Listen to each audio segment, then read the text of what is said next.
Bem-vindos, crentes e descrentes, ao nosso canal. Eu sou o professor Marcos e esse é o nosso curso de Teologia Bíblica. Estamos na disciplina de Panorama do Antigo Testamento, e falando especificamente sobre os profetas ou os livros proféticos do Antigo Testamento.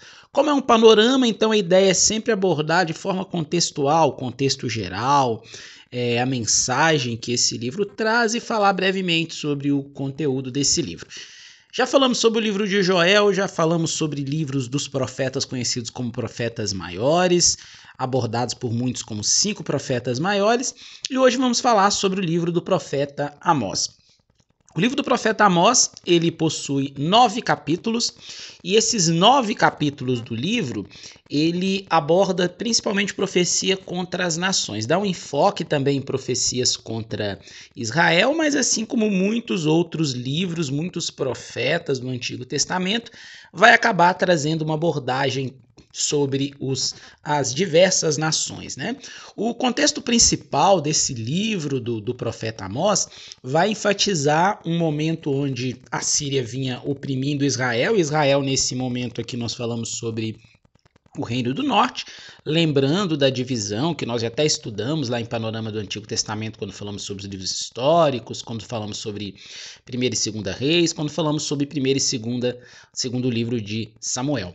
Essa divisão, Reino de Judá, também conhecido como Reino do Sul, e Reino do Norte, conhecido como Israel. Muitos acontecimentos que estavam ali sendo registrados pelo profeta Amós e por outros, eles vão marcar esse período como a maneira como os sacerdotes eles viviam. Os sacerdotes estavam mais preocupados com sua reputação e a reputação da casa real do que propriamente com a palavra.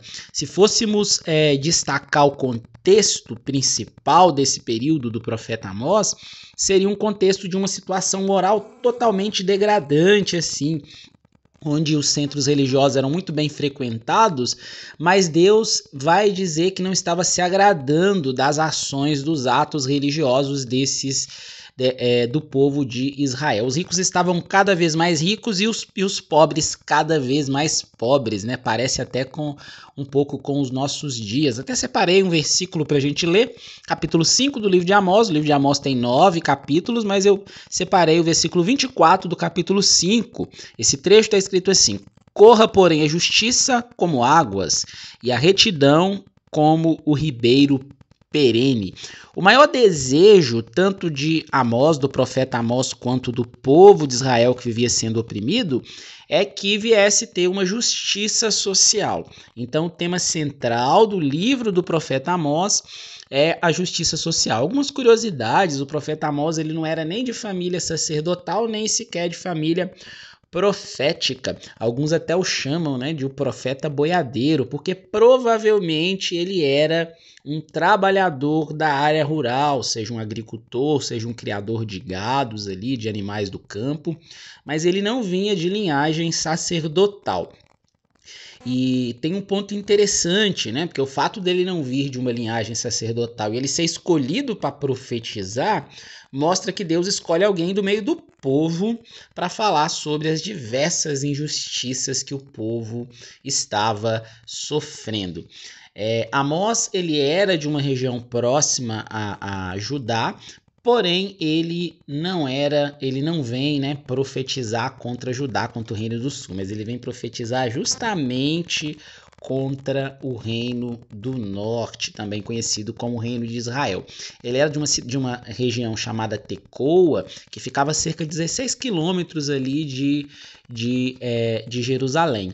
Ele é chamado na época do rei Uzias, que era o rei de Judá, que a gente sempre precisa lembrar, né, que Israel estava dividido em 2.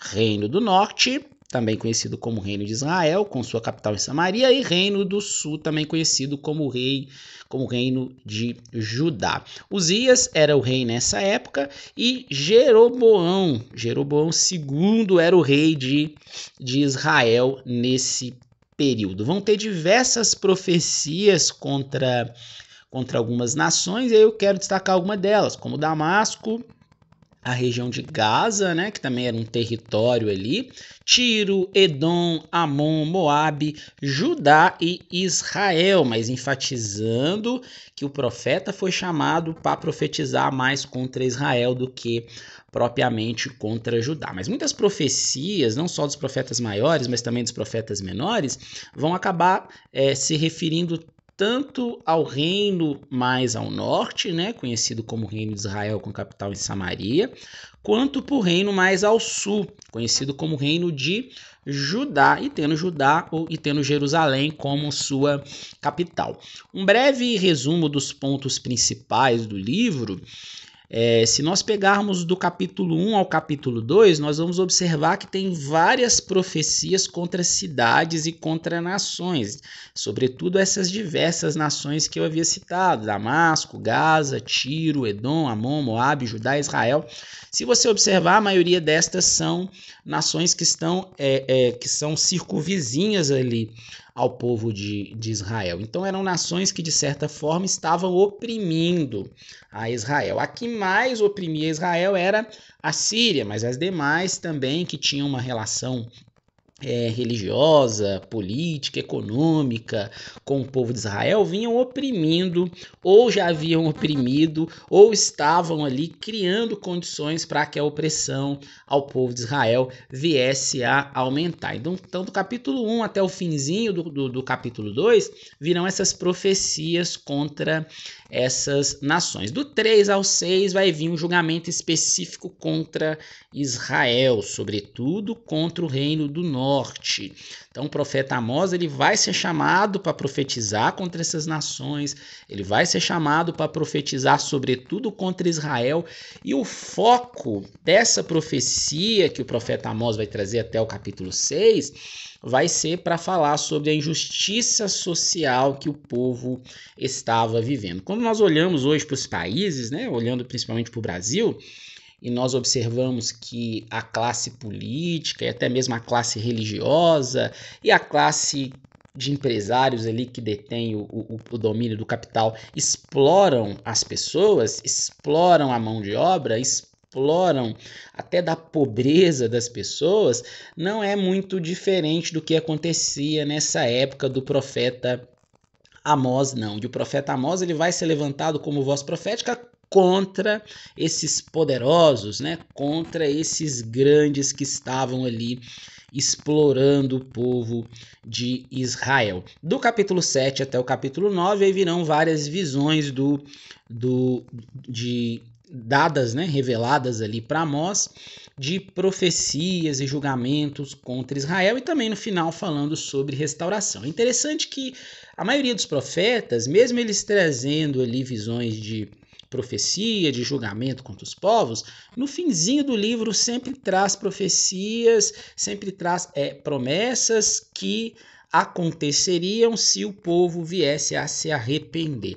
Então o livro traz julgamento, mas também traz promessas de restauração. É sempre assim que o Deus poderoso, o Deus de Israel, ele age com os seus, né? Ele traz o julgamento, mas ele fala, caso vocês ajam dessa forma, vai acontecer isso para vocês. Então não era somente o julgamento, mas um processo, uma ideia de restauração. Então hoje a gente falou sobre o livro do profeta Amós.